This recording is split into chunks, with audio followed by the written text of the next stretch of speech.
Mr. Chairman and members of the committee, thank you for the invitation to speak to you today, and thank you also for the investigative work you've done on this very important topic.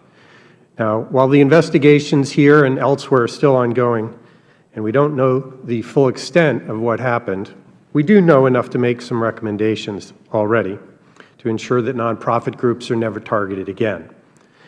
I think the most important of these recommendations is to get the IRS out of the speech police business as soon as possible.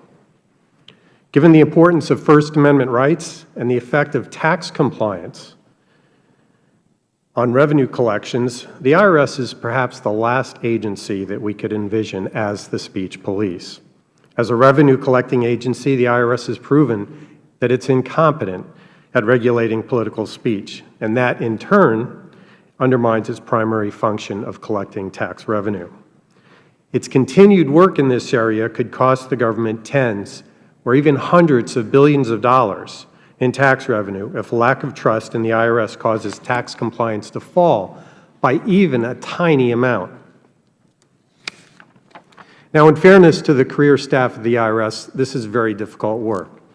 As I like to tell people, campaign finance law is extremely complicated. It makes the tax law seem like a model of simplicity and clarity. Imagine, if you will, if we gave the Federal Election Commission the job of writing a tax regulation or enforcing the tax law. Well, the FEC would probably make a hash of it too. The IRS is simply not equipped, it doesn't have the culture, and it doesn't understand First Amendment constitutional rights. And the most important case in this area was the landmark Buckley versus Vallejo decision. In that ruling, the Supreme Court said, the supposedly clear-cut distinction between discussion, laudation, general advocacy, and solicitation puts the Speaker in circumstances wholly at the mercy of the varied understanding of his hearers and consequently of whatever inference may be drawn as to his intent and meaning.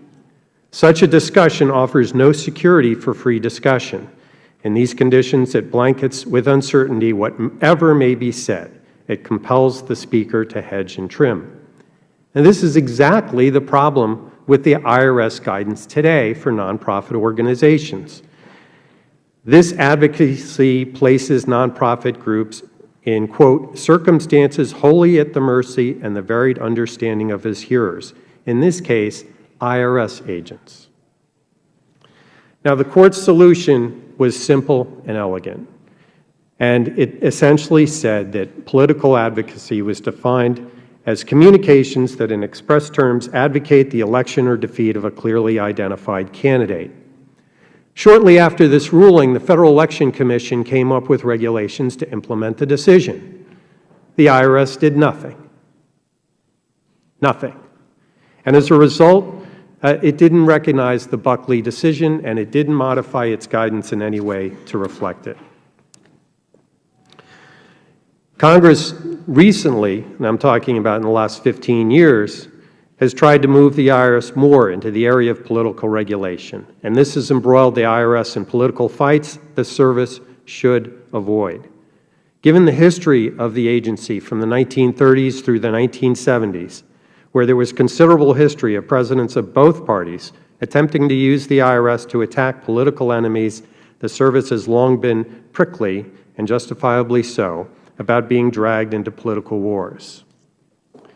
Now, I'm concerned that this distrust of the IRS could lead to a fall of tax compliance. If tax compliance fell just 1 percentage point, the government could lose $170 billion in tax collections over the next 10 years.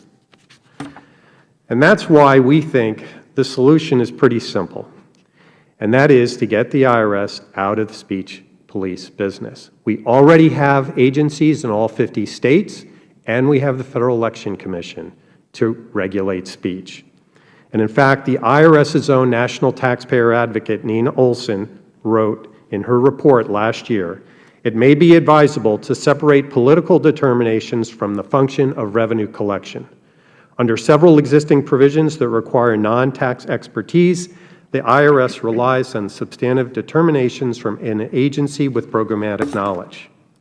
We already have such an agency, As I said, it's the Federal Election Commission. If the FEC decides if a group conducts excessive political activities, it can force, and indeed has forced, such groups to register and report to the FEC. If they are a political committee, then they automatically become a 527 organization and are no longer a social welfare, business, trade, or union. So I think that's the most important change that could be made. The IRS could and should do it on its own, and that is getting out of the speech police business, and that's the only solution, I believe, that can guarantee a similar scandal will not occur again. It will protect against a decline in tax compliance and help restore the agency's reputation.